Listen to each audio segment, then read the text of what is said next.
සාමාන්‍යයෙන් එක හිතක් මැත්තේම නැහින මිනිස්සු දුර්වලයි කියලා හිතෙන්නේ. හැබැයි ඒගොල්ලෝ දුර්වල නැහැ. ඒගොල්ලෝ හරි දුර්ලභයි. මොකද මේ එහෙම මිනිස්සෙක් ලේසියකට අපිට හම්බ වෙන්නේ නැහැ නේ. පැහැදිලිද? සාමාන්‍යයෙන් එහෙම මිනිස්සු හරි අඩුයි හොයාගන්න. එක හිතක් මැත්තේම ඉන්න මිනිස්සු. දැන් හැබැයි මෙහෙම එකක් තියෙනවා. අපි ඒ හිත මැත්තේම තමයි ඉන්නේ. එයා තමයි ලෝකේ කියලා දැනගත්තම අපිට ඒක පාඩුයි.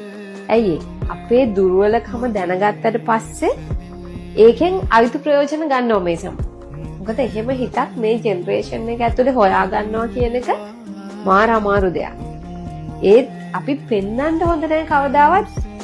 මම යන්නේ නැහැ ඔයා මොනවා කරත් කියන එක පෙන්වන්න ගියොත් එහෙම ඒ නිසාම අපිට ගොඩාක් දුක් විඳින්න වෙනවා. හැබැයි එහෙම දුර්ලභ මිනිස්සෙක්ට ආදරේ හිතෙන්නේ මාර පිනක් තියෙනවා.